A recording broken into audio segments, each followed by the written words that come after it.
ఆడపిల్లకు మంచి జీవితం ఇవ్వడం ఓ గొప్ప సంకల్పం బావ. ఈ నిహారిక లాంటి వాళ్ళు ఎంతమంది అడ్డుపడ్డా సరే ఏదో ఒక మార్గం తప్పకుండా దొరుకుతుందన్న నమ్మకం నాకు ఉంది. నేను ఒక బాధ్యత తీసుకున్నానంటే అది నెరవేరే వరకు వదలను. దాంట్లో ఎన్ని అడ్డంకులు అవరోధాలు ఏర్పడినా సరే అని చెప్పి అవని అంటూ ఉంటుంది. నీ పట్టుదల గురించి నాకు నమ్మకం ఉంది అవని అని చెప్పి శ్రీకర్ అంటూ ఉంటే, అలేఖ్య మీద ఇంతకుముందు ఎంత కోపం ఉండేదో ఇప్పుడు అంతకన్నా ఎక్కువ ప్రేమ ఉంది బావ. ఆ రోజు గుడిలో గొప్ప గొప్ప మాటలు మాట్లాడేసింది. నిన్ను దక్కించుకోవడానికి ఇంకా అవకాశం ఉన్నా కూడా వదులుకుంది. నువ్వు నాకు కట్టిన తాళి నా మెడలో నుంచి తీసేస్తుంటే తట్టుకోలేకపోయింది అని. అది ఒక మనిషిలో గొప్ప మార్పు, గొప్ప పశ్చాత్తాపం. ఆ క్షణం అలేఖ్యలో కలిగిన మార్పును దేవుడు తనకి గొప్ప భవిష్యత్తుని కలిగించాలి. అది కూడా మన ద్వారా జరగాలి. నా భర్తను కాపాడిన అలేఖ్యకు నేను కూడా ఏదో ఒకటి చేశానన్న తృప్తి నాకు కూడా మిగులుతుంది. తప్పులు చేసే వాళ్ళందరూ కూడా చెడ్డవాళ్ళు కారు. అలా అని చెప్పి అవకాశం వచ్చినా కూడా మారని వాళ్ళే అసలైన చెడ్డవాళ్ళు. అలేఖ్యకు నిహారికకు మధ్య చాలా తేడా ఉంది. మనం ఎన్నోసార్లు నిహారికకు చాలా అవకాశాలు ఇచ్చాం, అయినా కూడా మారలేదు అని అవని అంటూ ఉంటే, తప్పు చేసినా ఎవరిని కూడా అమ్మవారు వదలదు, చివరికి నీతో సహా. కానీ ఆ నిహారికకు ఎందుకు అమ్మవారు ఏం చేయట్లేదో నాకు అర్థం కావటం లేదు అని చెప్పి శ్రీకర్ అంటూ ఉంటే, పాపి చిరాయి అని చెప్పి బహుశా దానికి అలా కలిసి వస్తుందేమో బావా. కానీ ఎప్పుడైనా చెడు అంతమవక తప్పదు. అప్పటి వరకు దాని ఆగడాలకు అడ్డుకట్ట వేస్తూనే ఉంటాను అని ఆమెను అంటూ ఉంటే, అలేఖ్య పెళ్లి విషయంలోనైనా అమ్మవారు నీకు మంచి చేయాలని నేను మనస్ఫూర్తిగా కోరుకుంటున్నాను అవని అని శ్రీకర్ అంటూ ఉంటాడు. ఇక లావణ్య, వసంత, నిహారిక బయట కూర్చుని మాట్లాడుకుంటూ ఉంటారు. అత్త సొమ్ము అల్లుడు దానం చేస్తున్నట్టు ఏంటో అవని మన పర్మిషన్ లేకుండానే అలేఖ్య పెళ్లి కోసం మన సొమ్ము అంతా దానం చేస్తుంది. భలే అడ్డుకట్టలు వేశావు నిహారిక అని చెప్పి లావణ్య అంటూ ఉంటే, ఆ అలేఖ్య మన పార్టీలో ఉండుంటే పోనీలే అని చెప్పి ఊరుకునేదాన్ని. మన నుంచి ఆ అవని వైపు వెళ్ళిన అలేఖ్యకు డబ్బు ఎలా ఇవ్వనిస్తాను అని చెప్పి నిహారిక అంటూ ఉంటుంది. ఇక ఇంతలో వేదవతి ఇంటికి లాయర్ వస్తారు. ఏంటి ఆస్తి వాటాల గురించి నువ్వే లాయర్ని పిలిపించావా అని చెప్పి లావణ్య నిహారికను అడుగుతుంటే, అంత పెద్ద సాహసం చేస్తే నేను చెప్పేదాన్ని కదా మీకు అని నిహారిక అంటూ ఉంటుంది. అసలు లాయర్ గారిని ఎవరు పిలిపించారు, పదండి ఆయన ఫాలో అవుతూ వెళ్తూ తెలుసుకుందాం అని చెప్పి లావణ్య అనటంతో ఇక లాయర్ వెనక అందరూ కూడా వెళ్తారు. లాయర్ గారు వేదవతి ఇంట్లోకి వెళ్ళి అలేఖ్య గారు అని చెప్పి పిలుస్తూ ఉంటే, అవని శ్రీకర్ వచ్చి ఏంటండి అని చెప్పి అంటూ ఉంటారు. అలేఖ్య గారితో మాట్లాడాలండి అని చెప్పి అంటూ ఉంటారు. ఇక ఇంతలో వేదవతి ప్రసాదరావు వచ్చి ఎందుకు వచ్చారమ్మా లాయర్ గారు అని చెప్పి అడుగుతుంటారు. అలేఖ్యతో మాట్లాడాలని వచ్చారంట అని చెప్పి అవని అంటుంటుంది. అలేఖ్యతో మాట్లాడడానికి మా ఇంటికి రావడం ఏంటి అని చెప్పి వేదవతి అంటూ ఉంటే, అలేఖ్యకు సంబంధించిన ప్రాపర్టీ గురించి అర్జెంటుగా మాట్లాడడానికి వచ్చానని చెప్పి లాయర్ చెప్తుంటాడు. ఏంటో విషయం సరిగ్గా అర్థమయ్యేలా చెప్పండి, అలేఖ్యని పిలుస్తాము అని చెప్పి వేదవతి చెప్పడంతో, అలేఖ్య గారికి త్వరలో రాబోయే 200 కోట్ల ఆస్తి గురించి మాట్లాడడానికి వచ్చాను అని చెప్పి లాయర్ అంటూ ఉంటే, ఇక పక్కనే ఉన్న నిహారిక, లావణ్య, వసంత 200 కోట్ల అని చెప్పి షాక్ అవుతారు. ఇక పెద్దిరాజు, రాధాకృష్ణ, కృష్ణబాబు కూడా షాక్ అవుతాడు. ఏంటి లాయర్ గారు 200 కోట్ల, నిజంగా డబ్బులే లేకపోతే వేసుకునే కోట్ల అని చెప్పి పెద్దరాజు అంటూ ఉంటే, డబ్బు విషయంలో ఆషామాషాలు అడగండి అని చెప్పి లాయర్ అంటూ ఉంటే, మా వాళ్ళు డబ్బు విషయానికి వస్తే అలానే ఆతృత పడతారులేండి లాయర్ గారు అని చెప్పి శ్రీకర్ అంటూ ఉంటాడు. అన్న 10 లక్షలు తీసుకున్నాడని ఎంతలా గోల్ చేశాడో, ఈయనకేదో ఈ డబ్బు అంటే వ్యామోహం లేనట్టు మాట్లాడుతున్నాడు అని చెప్పి రాధాకృష్ణ అంటుంటాడు. అసలు విషయం ఏంటో చెప్పండి లాయర్ గారు అని చెప్పి వేదవతి కుటుంబం అడుగుతుంటే, అలేఖ్య గారు వచ్చాక చెప్తాను అని చెప్పి లాయర్ అంటూ ఉంటాడు. అలేఖ్య తొందరగా రా అని చెప్పి లావణ్య పిలుస్తుంటే అలేఖ్య కిందకు వస్తుంది. రావమ్మ మహాలక్ష్మి, ధనలక్ష్మి అని చెప్పి పెద్దిరాజు పాట పాడుతూ ఉంటాడు. లాయర్ గారు అలేఖ్య వచ్చింది కదా, విషయం ఏమిటో చెప్పండి అని చెప్పి లావణ్య నిహారిక అడుగుతుంటే, అలేఖ్య కంటే మీకు ఎక్కువ ఆత్రం ఉంది కదా అని చెప్పి అవని అంటూ ఉంటే, డబ్బులంటే ఆత్రం లేదు ఎవరికమ్మా చెప్పమ్మా అని చెప్పి పెద్దరాజు అంటాడు. ఏంటి లాయర్ గారు ఇలా వచ్చారని చెప్పి అలేఖ్య అడుగుతుంటుంది. నేను సిరిపురంలో మీ ఇంటికి వెళ్ళాను, అమ్మగారు హాస్పిటల్లో ఉన్నారని తెలిసింది, మీరు ఇక్కడున్నారని తెలిసింది, అందుకే వచ్చానని చెప్పి లాయర్ అంటుంటాడు. విషయం ఏంటో చెప్పండి అని చెప్పి లావణ్య అడుగుతుంటుంది.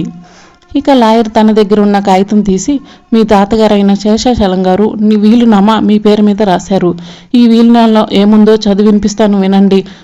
చిచ్చువరపు శేషాచలం అని నేను నా మనవరాలైన అలేఖ్యకు నేను సంపాదించిన ఆస్తి మొత్తం తనకే తన పెళ్ళైన తర్వాత సొంతం చేసుకోవాలని కోరుకుంటున్నాను. ఈ ఆస్తి పైన నా కూతురైన కనకమేడల రుద్రాణి గారి తన కుటుంబ సభ్యుల్లో ఎవరికి కూడా ఎటువంటి హక్కు లేదు. పూర్తి బాధ్యత అలేఖ్యకు మాత్రమే ఉంది. అది కూడా అలేఖ్యకు పెళ్ళైన తర్వాత, ఆ తర్వాత అలేఖ్య దాన్ని దానం చేసుకోవచ్చు, ధర్మం చేసుకోవచ్చు, తన భర్త పిల్లలతో కలిసి సంతోషంగా ఉండొచ్చు అని చెప్పి ఆ వీలునామాలో రాసి ఉంటుంది. ఇదిగోండమ్మ వీలునామా, మీదైతే మీ అమ్మగారి సమక్షంలో ఇద్దామనుకున్నాను, కానీ వీలునామా గడువు తీరుతుందని చెప్పి మీకు ఇవ్వాల్సి వస్తుంది. సరే అమ్మా, నేను వెళ్ళొస్తాను అని చెప్పి లాయర్ అక్కడి నుంచి వెళ్ళిపోగానే కంగ్రాచులేషన్స్ అలేఖ్య అని చెప్పి వేదవతి కుటుంబం అంతా చెప్తూ ఉంటారు. పెద్దలు సంపాదించిన ఆస్తిని ఆరతి కర్పూరంలా కరగదీయకుండా ఎందుకు ఇలా ఉంచుతారో ఇప్పటికైనా అర్థమైందా? అది భవిష్యత్ తరాల్లో ఎప్పటికైనా ఉపయోగపడుతుందని అని చెప్పి వేదవతి అంటుంటుంది. నువ్వు సిరిపురంలో ఏదో చిన్న ధనవంతరాలు అనుకున్నాం కానీ ఇంత పెద్ద కోటీశ్వరాలని అనుకోలేదు అని చెప్పి వసంత అంటూ ఉంటే, నాకు ఇవేమీ అవసరం లేదు, మా అమ్మ కోలుకుని నేను ఒక ఇంటిదాన్ని అయితే అంతే చాలు అని చెప్పి అలేఖ్య అంటూ ఉంటుంది. తినాలనుకున్న వాళ్ళకేమో తినడానికి ఉండదు, తిన్నోడికేమో అరగదు అన్నట్టు ఉందమ్మా అని చెప్పి వసంత అంటూ ఉంటుంది. అందుకే మన ఇంట్లో ఏ చిన్న గొడవ జరిగినా కూడా ఆస్తి పంపకాలు చేయమన్నప్పుడు మేము అవి ఎప్పుడో ఒకప్పుడు ఉపయోగపడతాయని వాటిని పంపకాలు చేయట్లేదు అని చెప్పి ప్రసాదరావు చెప్తూ ఉంటాడు. అలేఖ్య, నీ గురించి ఇప్పటి వరకు మేము ఏదో అనుకున్నాం, కానీ నీకు ఏ అవసరం వచ్చినా కూడా మమ్మల్ని అడుగు అని చెప్పి పెద్దరాజు అంటూ ఉంటాడు. ఇక రాధాకృష్ణ, కృష్ణబాబు ఇద్దరు కూడా ఎక్కడ లేని ప్రేమలో అలేఖ్య మీద చూపిస్తూ ఉంటారు. ఇక లావణ్యేమో, నీకు ఏ షాపింగ్ పనులు నన్ను పిల్లు అలేఖ్య అని చెప్తూ ఉంటుంది. ఇక వసంతేమో, నీకేం కావాలన్నా నాకు చెప్పమ్మా అలేఖ్య అని అంటూ ఉంటుంది. నీ పెళ్లి విషయంలో డబ్బు ఖర్చు అన్నానని పట్టించుకోకు అలేఖ్య అని చెప్పి నిహారిక అంటూ ఉంటే, ఆ మాటలన్నీ విని వేదవతి, డబ్బు వచ్చేసరికి ఎక్కడలేని ప్రేమలు పొంగుకొచ్చాయి. ఇన్ని రోజులు పాపం అలేఖ్యను ఎన్ని మాటలు అన్నారు. అలేఖ్య పెళ్లి గురించి డబ్బు ఖర్చు చేయడం దండగా అన్నారు. ఇదేంటమ్మా, ఒక 24 గంటల్లోనే అభిప్రాయాలు ఇంతలా మార్చుకున్నారని చెప్పి వేదవతి, ప్రసాదరావు అంటూ ఉంటారు. ఇందాకలెవరో డబ్బు పైన వ్యామోహం నాకే ఎక్కువ అన్నారు అని చెప్పి శ్రీకర్ అంటూ ఉంటే, ఇంకా ఆ మాటలన్నీ వదిలేసేయండిరా అని చెప్పి వేదవతి అంటూ ఉంటుంది. అమ్మ అలేఖ్య, వీలైనంత తొందరగా ఆ వీలునామాని నీ బ్యాంక్ లాకర్లో భద్రంగా దాచుకో, ఎప్పుడు భవిష్యత్తులో భద్రంగా ఉండాలంటే ఆ పని చేయమ్మా అని చెప్పి వేదవతి అంటూ ఉంటే, సరే ఆంటీ అని చెప్పి అలేఖ్య చెప్తూ ఉంటుంది. మరోవైపు అవని, అలేఖ్య, నీ జీవితంలోకి మంచి రోజులు వస్తున్నాయి అనడానికి ఇదే ఒక నిదర్శనం, వెళ్ళి వాటిని లోపల పెట్టరా, గుడికి వెళ్దాం అని చెప్పి సరే అక్క అని చెప్పి అలేఖ్య లోపలికి వెళ్తుంది. ఒకవేళ ఇదంతా అవని ప్లాన్ కాదు కదా, అలేఖ్య పెళ్ళి మా చేతులతో మా డబ్బులతో జరిపించాలని అవని ఇదంతా ప్లాన్ చేసిందా అని చెప్పి నిహారిక ఆలోచిస్తూ ఉంటుంది. ఇక అందరూ కూడా అలేఖ్య వెళ్తున్న ఆస్తి గురించి చాలా సంతోషంగా గొప్పగా చెప్పుకుంటూ ఉంటారు. ఇక మరోవైపు అవని, అలేఖ్య ఇద్దరు కూడా గుడికి వెళ్తారు. స్వామివారికి నమస్కారం చేసుకో అలేఖ్య అని అవని చెప్తుంది. అలేఖ్య మాత్రం స్వామివారికి నమస్కారం చేసుకుంటూ ఉంటుంది. అవని స్వామివారికి దండం పెట్టుకుంటూ ఉంటుంది. అలేఖ్యకు పెళ్లి చేయాలని మంచి సంబంధం చూస్తే ఇంట్లో డబ్బు ఖర్చు వల్ల ఏవో చిన్న గొడవలు వచ్చి మొదటి సంబంధమే క్యాన్సిల్ అయిపోయింది. ఆ తర్వాత అలేఖ్య వెనుక కోట్ల ఆస్తి ఉందని మా అందరికి తెలిసేలా చేసావు. అలేఖ్యకు మంచి సంబంధం కుదరాలి, రుద్రాణి గారికి నేను ఇచ్చిన మాట నిలబడేలా చేయాలి దేవుడా అని అవని నమస్కారం చేసుకుంటుంది. అవి విన్న అలేఖ్య, నీ మనసు చాలా మంచిదక్క, నీలాగా గొప్పగా ఆలోచించే వాళ్ళు ఎవరు ఉండరు అని చెప్పి అవని చేతులు పట్టుకుంటుంది. ఇక అక్కడే సుజాత కూడా స్వామివారికి నమస్కారం చేసుకుంటూ ఉంటుంది. జంగమ స్వామి అక్కడే శివయ్యకు అభిషేకం చేస్తూ ఉంటాడు. అవనిని అలేఖ్యను చూసి, మీ చేతులారా నువ్వే పెద్ద సమస్యను నెత్తిన పెట్టుకున్నావమ్మా అని చెప్పి మనసులో అనుకుంటూ ఉంటాడు. అలేఖ్య, మనం ప్రదక్షిణలు చేద్దాం అని చెప్పి అవని ప్రదక్షిణలు చేస్తూ ఉంటుంది. నువ్వేం బాధపడకు, నీకంతా మంచి జరుగుతుంది అని చెప్పి అవని చెప్తూ, ఇంటికి వెళ్దాం పద అలేఖ్య అని చెప్పి అంటూ ఉంటుంది. ఇక అప్పుడే జంగమదేవర వారు కనిపిస్తారు. జంగమదేవర వారు ఉన్నారు. వెళ్ళి వారిని పలకరించి నమస్కారం చేసుకుని ఇంటికి వెళ్దాం అలేఖ్య అని చెప్పి అవని చెప్పడంతో, సరే అక్క అని చెప్పి అలేఖ్య అంటుంది. నమస్కారం స్వామీజీ అని చెప్పి అవని చెప్పడంతో, ఓం నమ శివాయ అని చెప్పి జంగమదేవర వారు అంటారు. అలేఖ్య, జంగమదేవర వారు చాలా మహిమ గలవారు, అమ్మవారు మా ఇంటి నుంచి తరలిపోయిన విషయం చెప్పింది ఆయనే, నమస్కారం చేసుకో అని చెప్పి అవని చెప్పడంతో, నమస్కారం స్వామీజీ అని అలేఖ్య చెప్పడంతో, ఓం నమ శివాయ అని చెప్పి జంగమదేవర వారు అంటారు. జంగమదేవర వారు చాలా మహిమ గలవారు, ఆయన భవిష్యత్తులో జరగబోయేటు కూడా చెప్తారు. నీకు పెళ్లి జరగాలని ఆశీర్వాదం తీసుకో అలేఖ్య అని చెప్పడంతో, స్వామి నాకు తొందరలోనే ఒక ఇంటిదాన్ని అవ్వాలని ఆశీర్వదించండి అని చెప్పి అలేఖ్య అనడంతో ఆయన కాళ్లకు నమస్కారం చేసుకుంటుంది. ఇక అతని కళ్ళకు అలేఖ్య నుదుటిపైన సంతానం కనిపిస్తూ ఉంటుంది. అది చూసిన జంగమదేవర వారు సంతాన ప్రాప్తిరస్తు అని చెప్పి అలేఖ్యకు దీవెనిస్తారు. ఇక దాంతో అలేఖ్య షాక్ అవుతుంది. ఏంటక్క ఈయన ఇలా మాట్లాడుతున్నారు ఏంటి అని అలేఖ్య అవనితో అంటూ ఉంటుంది. నువ్వు పొరబట్టినట్టుండవు, ఆ అమ్మాయికి ఇంకా పెళ్లి కాలేదు, సంతాన ప్రాప్తిరస్తు అంటారేంటి స్వామీజీ అని అవని అంటూ ఉంటుంది.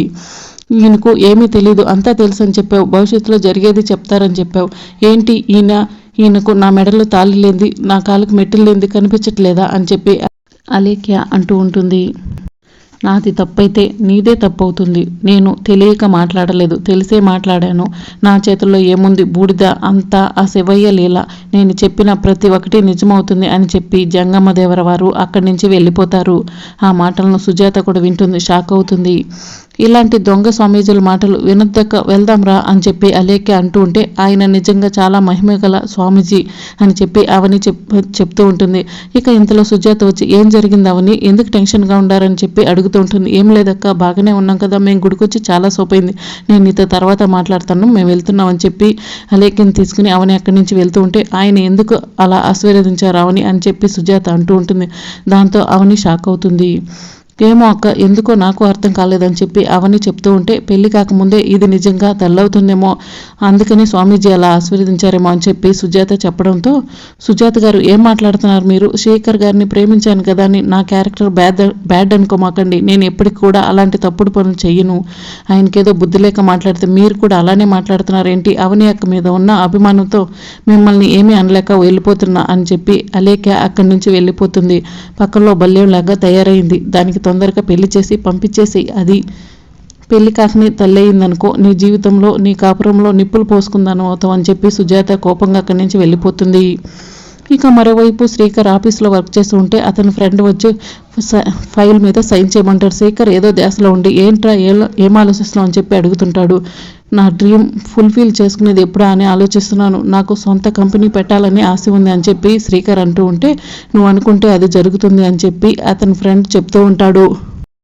నువ్వు అనుకుంటే అది జరుగుతుంది అతని ఫ్రెండ్ చెప్తూ ఉంటాడు. అదేంటి, ఎలా జరుగుతుంది, పెట్టుబడి 100 కోట్ల దాకా అవుతుంది అని చెప్పి శ్రీకర్ అంటూ ఉంటే, మాలాంటి వాళ్ళు ఆలోచించాలి కానీ నువ్వు ఆలోచించడం ఏంటి, మీకు ఊర్లో చాలా పొలం ఉంది కదా, అది అమ్మితే సరిపోతుంది కదా అని చెప్పి శ్రీకర్ ఫ్రెండ్ చెప్తూ ఉంటే, మాది జాయింట్ ఫ్యామిలీ, పొలం అమ్మటానికి కుదరదు, నా వాటా అమ్మినా కూడా పెట్టుబడులకే సరిపోతుంది అని చెప్పి శ్రీకర్ చెప్తూ ఉంటాడు. నువ్వు తలుచుకుంటే ఏదైనా చేయగలవు, నీ ఎదురుగా 3 మార్గాలు ఉన్నాయి, ఏ మార్గంలో వెళ్తే తొందరగా ముందుకు వెళ్తావో నువ్వే ఆలోచించు, అయినా నేను నీ దగ్గర సజెషన్ తీసుకునేవాడిని కానీ సజెషన్ ఇచ్చేవాడిని కాదు అని చెప్పి అతను వెళ్ళిపోతాడు. ఎలాగైనా సరే నా డ్రీమ్ ఫుల్ఫిల్ చేసుకోవాలి, ఒక మంచి కంపెనీని ఎస్టాబ్లిష్ చేయాలని చెప్పి శ్రీకర్ ఆలోచిస్తూ ఉంటాడు. ఇక మరోవైపు అవని కూడా ఆలోచిస్తూ ఉంటుంది. అలేఖ్య దగ్గర ఉన్న డబ్బు కోసం ఎవరైనా అలేఖ్యను మోసం చేస్తారా అని చెప్పి ఆలోచిస్తూ ఉంటుంది. అదే టైంకి అలేఖ్య చెట్లకు నీళ్లు పోస్తూ ఉంటుంది. అలేఖ్యను కృష్ణ దూరం నుంచి చూసుకుంటూ, అలేఖ్య వచ్చిన కొత్తలో ఇంత అందంగా కనిపించలేదు, అలేఖ్య దగ్గర కోట్ల డబ్బులు ఉండేసరికి చాలా అందంగా కనిపిస్తుంది, అలేఖ్యను సొంతం చేసుకునేది ఎవరో కానీ వాడు నిజంగా అదృష్టవంతుడు అని చెప్పి మనసులో అనుకుంటూ అలేఖ్య దగ్గరికి వెళ్తూ ఉంటాడు. ఇక ఇంతలో ఒక అతను బయట నుంచి సైట్ కొడుతూ ఉంటాడు. అలేఖ్యకి ఎలాగైనా సరే నా లవ్ మ్యాటర్ చెప్పాలని చెప్పి మనసులో అనుకుని అలేఖ్య అంటూ సైక్ చేస్తూ ఉంటాడు. మరి రాబోయే ఎపిసోడ్లో ఏం జరుగుతుందో తెలుసుకోవాలంటే ఛానల్ సబ్స్క్రైబ్ చేసుకోండి.